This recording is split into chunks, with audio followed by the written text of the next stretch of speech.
Est-ce que tu savais qu'avec ta main, tu as le pouvoir de dominer sur l'argent? Est-ce que tu savais qu'à partir de ta main, tu peux dominer sur l'argent? Cette vidéo est extrêmement profonde. Alors je vais prier toutes les âmes sensibles de pouvoir zapper la vidéo dès maintenant. Parce que ce que je vais dire peut heurter la sensibilité des personnes qui ne sont pas suffisamment élevées. Dans cette vidéo, je vais te donner les différentes catégories ou les différents types de mains qu'il existe sur le plan spirituel en matière de finances. Et j'aimerais qu'à la fin de cette vidéo, tu réussis tout simplement à connaître quel est le type de main que tu détiens. On commence.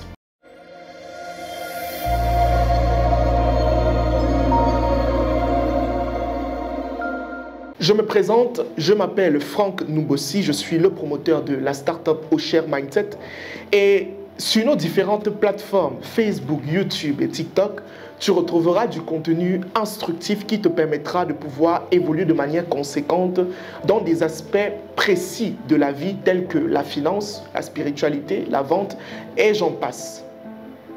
Je disais d'entame de jeu que avec votre main, vous avez le pouvoir de dominer sur l'argent. C'est possible. Je vais d'abord faire une petite introduction pour que vous puissiez comprendre certains aspects spirituels en matière de finances. Quand on désire avoir de l'argent, il faudrait d'abord le créer dans la pensée. Je l'ai déjà expliqué plusieurs fois dans plusieurs vidéos et de plusieurs manières différentes. Le règne spirituel comprend avec les paroles, mais surtout avec les pensées. Quand vous pensez à quelque chose, vous le créez dans le monde spirituel.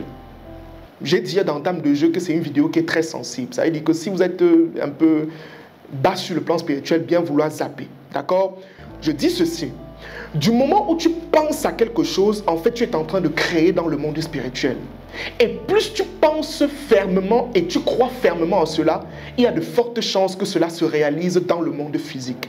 Ça voudrait dire que tout ce que tu veux ou tout ce que tu as maintenant a d'abord été créé dans le monde spirituel. Et si tu veux quelque chose, tu dois d'abord le créer dans le monde spirituel à partir de tes pensées. Donc si tu veux avoir plus d'argent, la première chose à faire, c'est d'abord de penser que tu as la somme que tu désires avoir.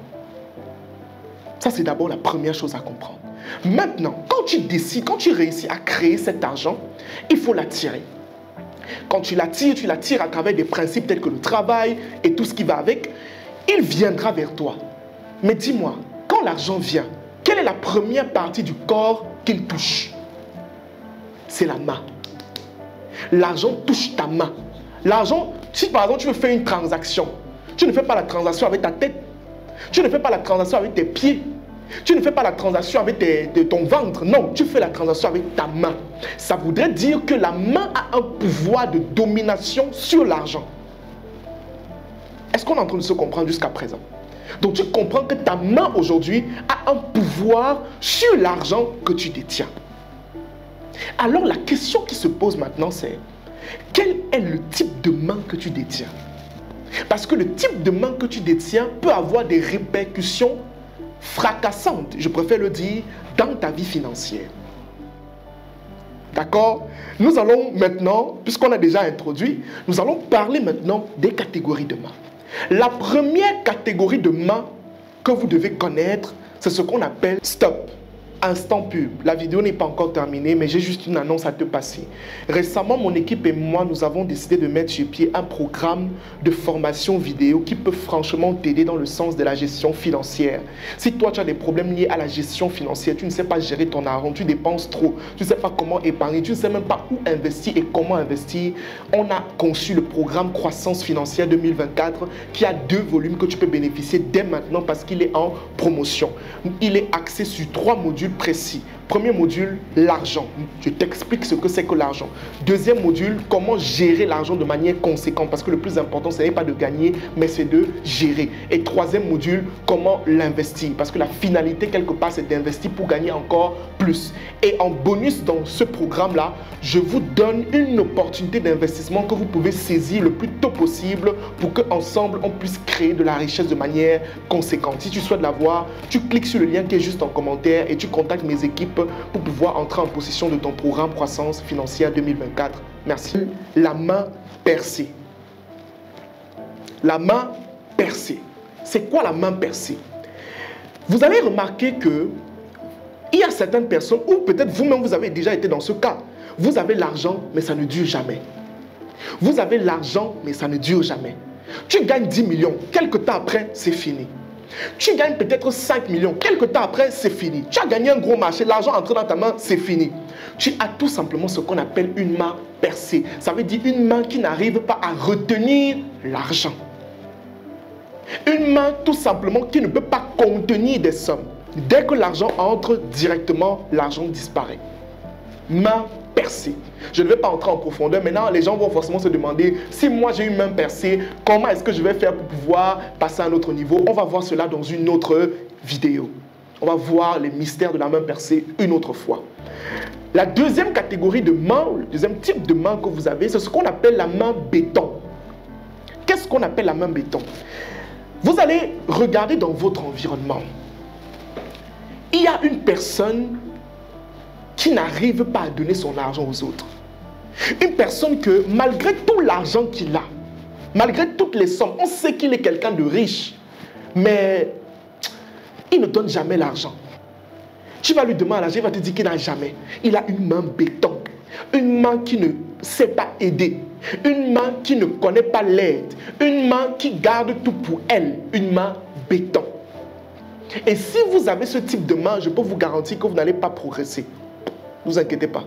La main béton, c'est une main en fait qu'à un moment donné, vous allez vous rendre compte que ça aura des répercussions négatives sur votre ascension financière. Tout simplement parce que je l'ai déjà dit plusieurs fois, l'univers fonctionne avec un principe simple, l'échange. Tu donnes quoi pour avoir quoi? Tu ne peux pas avoir une main béton et tu veux aller plus loin. Ensuite, on a ce qu'on appelle la main bienveillante. La main bienveillante, c'est quelle main? C'est ce type de personne qui a une main qui va toujours le pousser à aider les autres. C'est une personne en fait qui a une main qui tout le temps, en fait on appelle ça souvent la main facile. Ça veut dire que lui, il donne constamment. Il n'est pas là dans les choses que j'ai l'argent, c'est pour moi seul. Non, quand quelqu'un a besoin d'aide, il donne. Et quand il voit quelqu'un en difficulté, même si la personne ne demande pas, il donne, il aide. C'est ça qu'on appelle une main bienveillante. Par la suite, on a ce qu'on appelle la main baladeuse. Je sais qu'il y a beaucoup de personnes qui sont dans ce sens. La main baladeuse. C'est quoi la main baladeuse? La main baladeuse, c'est une personne qui est toujours en train de demander. Quand on dit que quelqu'un a une main baladeuse, ça veut dire que c'est une personne qui ne peut pas se retenir de toujours te demander de l'argent. Vous connaissez une personne comme ça dans votre environnement. Ça veut dire que constamment, la personne, c'est-à-dire que quand il vient te voir, quand il vient te rendre visite, il entre chez toi, tu es même fier qu'il est venu me rendre visite et tout, mais à la fin, la chute de la discussion qu'il a avec toi, c'est toujours, tu ne peux pas me donner 5 000, tu ne peux pas me donner 2 000, donne-moi un peu 2 000, là j'ai tel problème, et on l'appelle ça la main baladeuse. Il ne peut aider personne, mais il est toujours en train de vouloir prendre, il est toujours en train de vouloir se faufiler pour prendre de l'argent aux autres, et parfois même pour ne rien faire avec ça. Souvent, les personnes qui ont la main baladeuse ont aussi la main percé. Ça veut dire qu'il prend l'argent des gens, mais il n'arrive jamais à rien faire avec ça, finit toujours parce qu'il part dans des extases qui n'ont pas de nom. Ensuite, et pour terminer maintenant, on a la dernière catégorie de main qu'on appelle la main prospère. La main prospère. Qu'est-ce qu'on appelle la main prospère? C'est ce type de personne qui n'a pas besoin de faire parfois trop d'efforts pour gagner de l'argent. Il n'a pas besoin de faire trop d'efforts. Quand il touche quelque chose, ça marche. Je crois que vous connaissez une personne comme ça. Une personne que toi, tu fournis tous les efforts du monde. Lui, il vient, il fait seulement comme ça. Il fait 2 mouvements. Tac, tac, ça donne. Pourquoi? Il a une main prospère. Ce sont des personnes parfois sur le plan spirituel à l'église. On dit souvent que ce sont des personnes qui ont une grâce financière. Ça veut dire que son onction, on dit souvent qu'il a l'onction de prospérité en lui. Ça veut dire qu'il est capable de toucher il touche quelque chose, ça marche. Toi, tu touches, ça ne fonctionne pas. Il a une main prospère. D'accord? Voilà ainsi donné les différentes catégories de mains sur le plan spirituel en matière de finances. D'accord? Tu dois maintenant essayer de localiser dans quel type de main est-ce que tu te trouves. Parce que je dis toujours que un problème qu'on reconnaît, on l'a déjà résolu à plus de 50%. Il faut d'abord reconnaître que tu as une main percée, une main ceci ou main cela. Et par la suite maintenant, dans une autre vidéo peut-être, on va maintenant expliquer comment quitter par exemple d'une main percée à une main prospère. Ou alors de quitter par exemple d'une main béton à une main bienveillante. D'accord? Donc, on va s'arrêter là pour aujourd'hui. J'espère que vous avez appris quelque chose de plus. Et on se dit à la prochaine pour une nouvelle vidéo. Merci.